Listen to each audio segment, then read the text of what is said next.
فاعوذ باللہ من الشیطان الرجیم بسم اللہ الرحمن الرحیم ان اللہ وملائکتہ یصلون علی النبی یا ایھا الذین آمنوا صلوا علیہ وسلموا تسلیما۔ درود پاک پڑھ لیں۔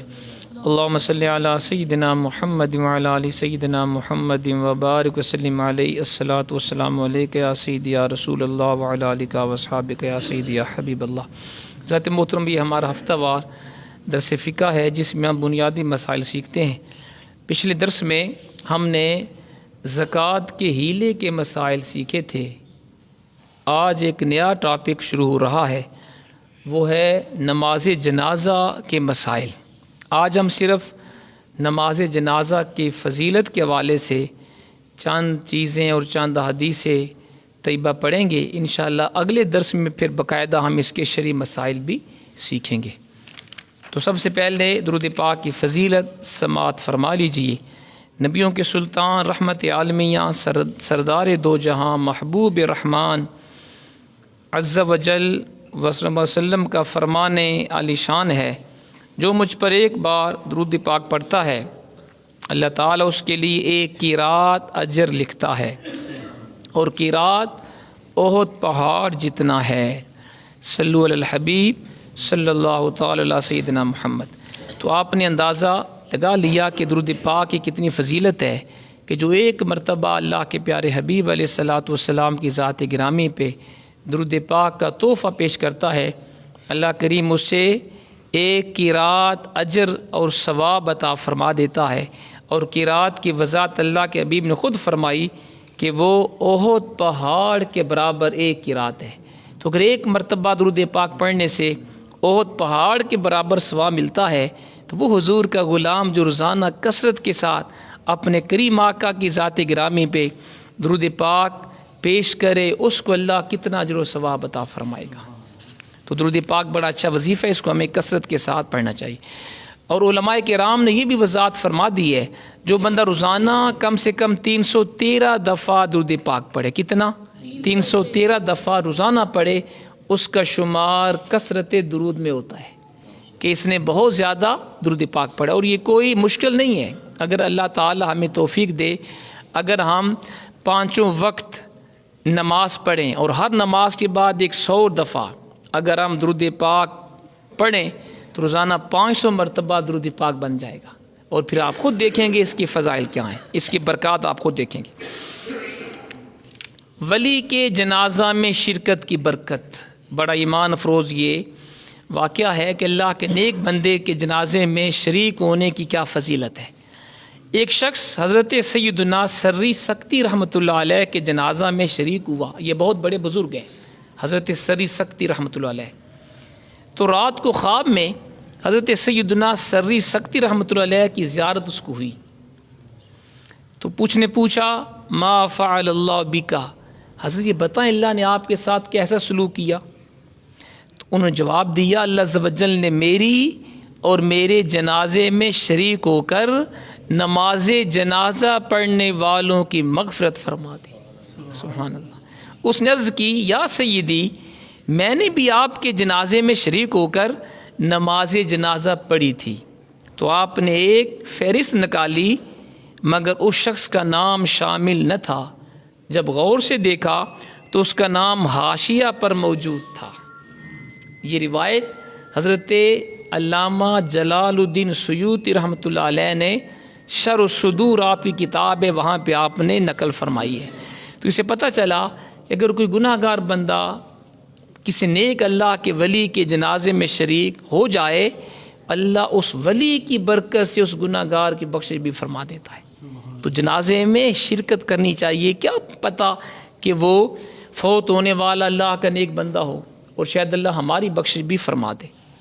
ایک اور بڑا ایمان افروز واقعہ یہی حضرت علامہ جلال الدین سیوطی رحمۃ اللہ علیہ نے شرح صدور میں وہ بیان کیا ہے۔ فرماتے ہیں حضرت سیدنا بشر حافی رحمۃ اللہ علیہ، یہ بھی بہت بڑے بزرگ ہیں جی، بشر حافی یہ وہ بزرگ ہیں، حافی کہتے ہیں ننگے پاؤں چلنے والے کو۔ یہ وہ اللہ کا ولی تھا جو ننگے پاؤں چلتے تھے۔ فقیر ہے نا، کئی ہوتے ہیں اللہ کے ولی ایسے بھی درویش طرح کے ہوتے ہیں، تو یہ ننگے پاؤں، اس لیے ان کا یہ لقب مشہور ہو گیا بشر حافی، ننگے پاؤں چلنے والے۔ اور پھر جب جانوروں کو پتہ چلا یہ اللہ کا ولی ہے، تو جو آپ کا علاقہ تھا، شہر تھا یا گاؤں تھا، جہاں پہ آپ رہائش پذیر تھے، جہاں پہ آپ چلتے تھے، کوئی جانور بھی وہاں پیشاب پخانہ نہیں کرتا تھا۔ یعنی جانور بھی جانتے تھے اللہ کا نیک بندہ ہے۔ اور ایک کچھ عرصے کے بعد کوئی اللہ کا بندہ گزرا، تو اس نے دیکھا کہ اس علاقے میں جانوروں نے پیشاب کیا ہوا تھا، تو اللہ کا بندہ جان گیا کہ آج وہ ولی کامل کا انتقال ہو گیا ہوگا۔ تو جب پوچھا گیا تو پتہ چلا واقعی حضرت بشر حافی کا انتقال ہو گیا ہے۔ یہ وہ بزرگ ہیں۔ تو حضرت سید بشر حافی رحمۃ اللہ علیہ کو انتقال کے بعد حضرت قاسم بن منبہ رحمۃ اللہ علیہ، یہ بھی بزرگ ہیں، آپ نے خواب میں دیکھ کے پوچھا ما فعل اللہ بکا، اللہ تعالیٰ نے آپ کے ساتھ کیسا معاملہ کیا؟ تو جواب دیا اللہ عز و جل نے مجھے بخش دیا، اور ارشاد فرمایا اے بشر تم کو بلکہ تمہارے جنازے میں جو جو شریک ہوئے ان کو بھی میں نے بخش دیا۔ سبحان اللہ۔ تو میں نے عرض کی اے اللہ عز و جل مجھ سے محبت کرنے والوں کو بھی بخش دے۔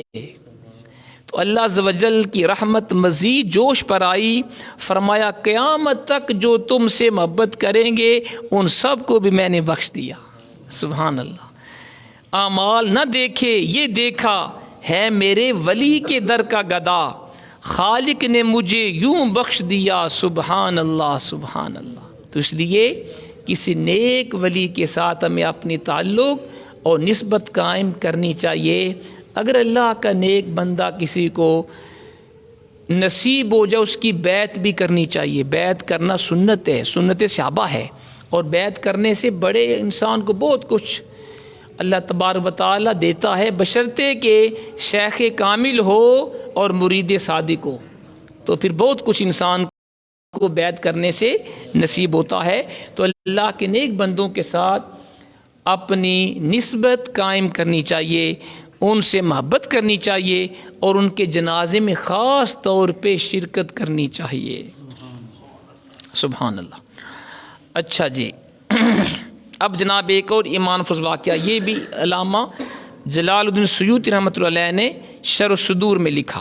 ایک عورت کی نماز جنازہ میں ایک کفن چور بھی شامل ہو گیا، اور قبرستان ساتھ جا کے اس نے قبر کا پتہ محفوظ کر لیا کہ یہ ہے اس بی بی کی قبر، اس کو اس نے یاد کر لیا۔ جب رات ہوئی تو اس نے کفن چرانے کے لیے قبر کھود ڈالی۔ کتنا جی وہ تھا، سنگ دل بندہ تھا، کتنا بڑے دل گردے کا کام ہے کہ رات کو بندہ جائے، قبرستان جائے، پھر قبر کھودے، پھر کفن لائے، کتنا سنگ دل بندہ تھا۔ تو اس نے رات کو جا کے جب اس اللہ کی نیک ولیہ کی قبر اس نے کھودی تو وہ اللہ کی نیک بندی بول اٹھی، سبحان اللہ، ایک مغفور یعنی بخشا ہوا بندہ، مغفورہ یعنی بخشی ہوئی عورت کا کفن چراتا ہے۔ سن، اللہ تعالیٰ نے میری بھی مغفرت کر دی اور ان تمام لوگوں کی بھی جنہوں نے میرے جنازے کی نماز پڑھی، اور تو بھی ان میں شریک تھا۔ یہ سن کر اس نے فوراً قبر پر مٹی ڈال دی اور سچے دل سے تائب ہو گیا۔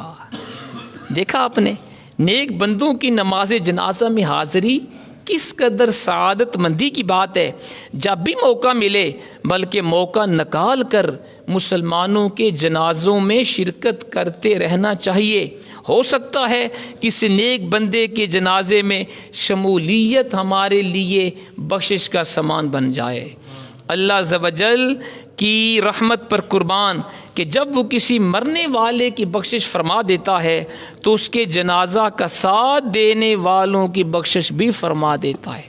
چنانچہ حضرت سیدنا عبداللہ بن عباس رضی اللہ تعالی عنہما سے روایت ہے، سرکار مدینہ راحت قلب و سینہ جناب محمد مصطفیٰ علیہ الصلوۃ والسلام نے ارشاد فرمایا، بندہ مومن کو مرنے کے بعد سب سے پہلی جزا یہ دی جائے گی کہ اس کے تمام شرکائے جنازہ کی بخشش کر دی جائے گی۔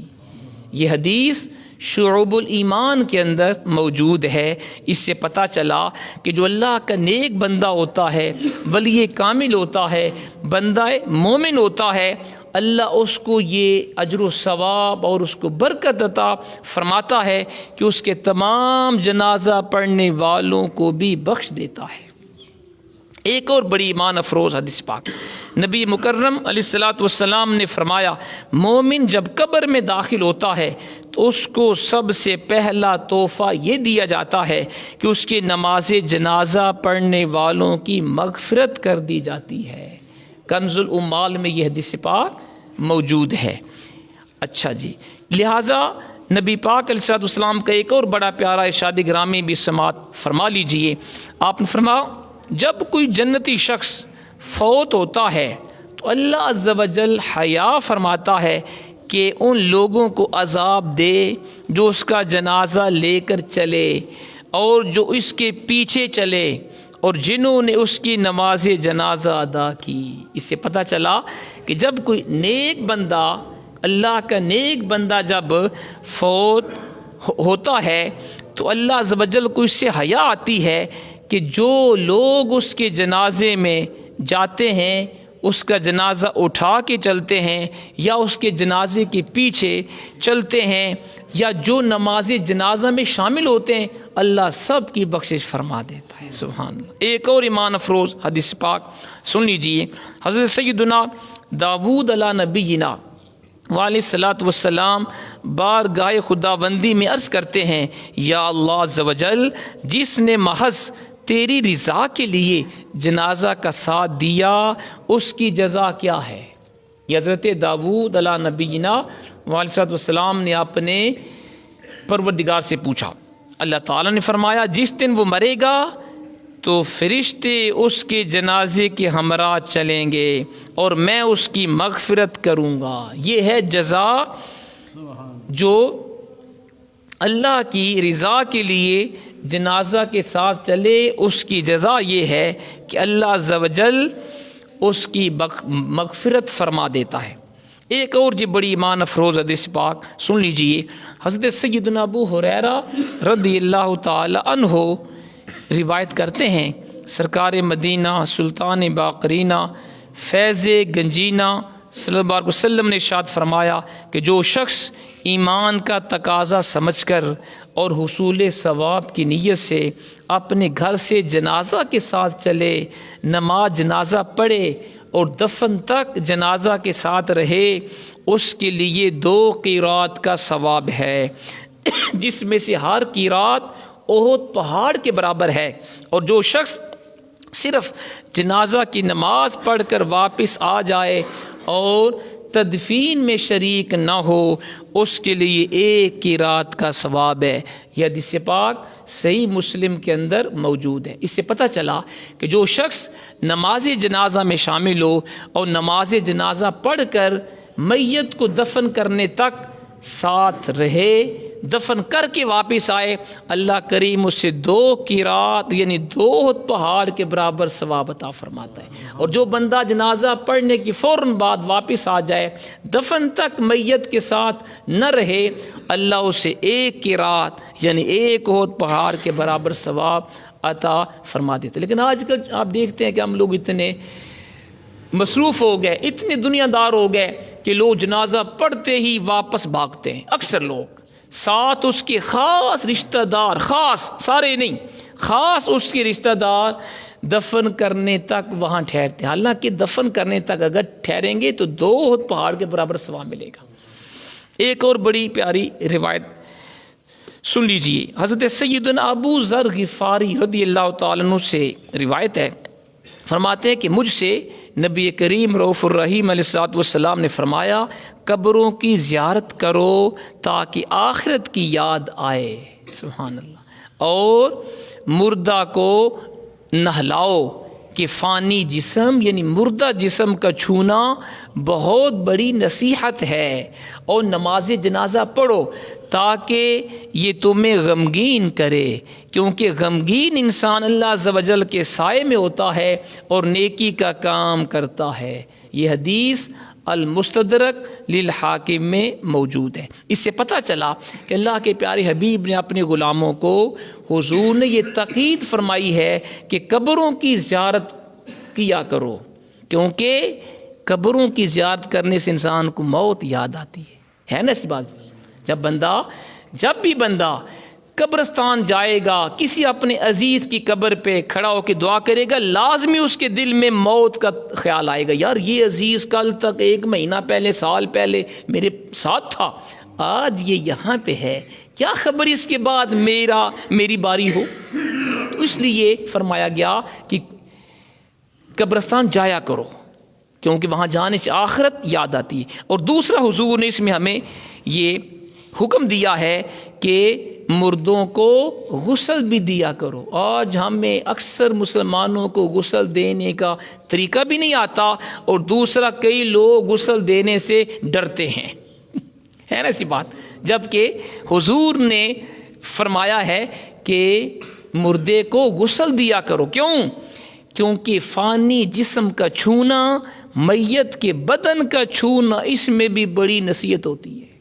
غسل دینے والا بھی لازمی ڈرتا ہے، یار یہ بندہ کل تک ہمارے ساتھ تھا اور آج یہ فوت ہو گیا، ہم نے بھی جانا ہے، یہ بات۔ اور تیسرا حکم حضور نے دیا، نماز جنازہ پڑھو، کیونکہ یہ تمہیں غمگین کرے گا۔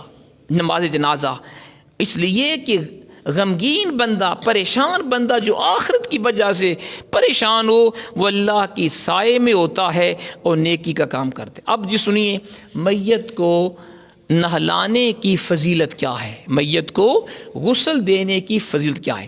حضرت سیدنا مولا کائنات علی المرتضیٰ شیر خدا کرم اللہ تعالی وجہ کریم سے روایت ہے، نبی مکرم رؤوف الرحیم علیہ السلام نے فرمایا، جو کسی میت کو نہلائے، کفن پہنائے، خوشبو لگائے، جنازہ اٹھائے، نماز پڑھے، اور جو ناقص بات نظر آئے اسے چھپائے، وہ اپنے گناہوں سے ایسا پاک ہو جاتا ہے جیسا جس دن ماں کے پیٹ سے پیدا ہوا تھا۔ یہ حدیث سنن ابن ماجہ جو صحاح ستہ کی کتاب ہے اس کے اندر موجود ہے۔ اس سے پتہ چلا کہ میت کو غسل دینا چاہیے اگر طریقہ آتا ہو، کفن پہنانا چاہیے طریقہ سیکھ کر، خوشبو لگانی چاہیے، جنازہ اٹھانا چاہیے، اور نماز پڑھنی چاہیے۔ اور اگر میت کے اندر کوئی عیب دیکھیں، کوئی خامی دیکھیں، اسے چھپا لو، ظاہر نہ کرو۔ ہم لوگ کیونکہ ہمیں دین سے اتنا لگاؤ نہیں ہوتا، ہم اس کی خامیاں آگے بیان کرتے ہیں۔ خامیاں بیان نہ کرو، عیبوں کو چھپاؤ، خوبی ہے تو وہ بیان کرو، یہ حضور نے فرمایا ہے۔ ٹھیک ہے جی، تو جو بندہ یہ کام کرے گا، اللہ کے حبیب نے فرمایا، وہ اپنے گناہوں سے ایسا پاک ہو گیا جیسے ولادت کے وقت پاک تھا۔ تو یہ کام ہمیں کرنے چاہیے، سبحان اللہ۔ اچھا جی، ایک اور جی، حضرت سیدنا امام حضرت مالک بن انس رضی اللہ تعالی عنہ کو وفات کے بعد کسی نے خواب میں دیکھا۔ یہ جی بہت عظیم شخصیت ہے یہ حضرت مالک بن انس، یہ فقہ مالکی کے بانی ہیں، 4 ہیں فقہ، اور چاروں فقہا اہل سنت و جماعت سے تھے۔ حضرت امام اعظم ابو حنیفہ رحمۃ اللہ علیہ، حضرت امام مالک یہ ہستی، حضرت امام شافعی اور امام احمد بن حنبل، یہ چاروں فقہ کے بہت بڑے امام ہیں، مجتہد ہیں۔ تو امام مالک رضی اللہ تعالی عنہ کو وفات کے بعد کسی نے خواب میں دیکھے پوچھا، ما فعل اللہ بکا، حضرت یہ بتائیں اللہ نے آپ کے ساتھ کیسا سلوک فرمایا؟ فرمایا ایک کلمہ کی وجہ سے مجھے رب نے بخش دیا، ایک کلمہ کی وجہ سے۔ جو حضرت سیدنا عثمان غنی رضی اللہ تعالی عنہ جنازہ کو دیکھ کے کہا کرتے تھے، وہ کلمہ اگر آپ بھی میرے ساتھ 1-2 دفعہ پڑھ لیں تاکہ سب کو یاد ہو جائے، یہ کلمہ بخشش کا ذریعہ ہے جی۔ کیا؟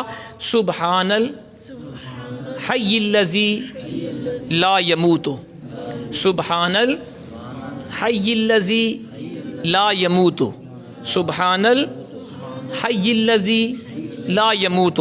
مطلب اس کا یہ ہے کہ وہ ذات پاک ہے، اللہ کی ذات پاک ہے جو زندہ ہے، جس سے کبھی موت نہیں آئے گی.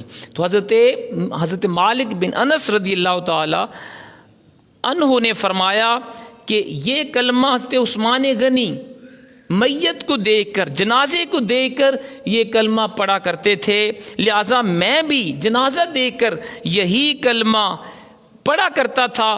اس کلمے کے پڑھنے کی وجہ سے رب نے مجھے بخش دیا. یہ جی اس سے پتہ چلا کہ یہ ہمیں یہ کلمہ یاد کرنا چاہیے. کیا جی؟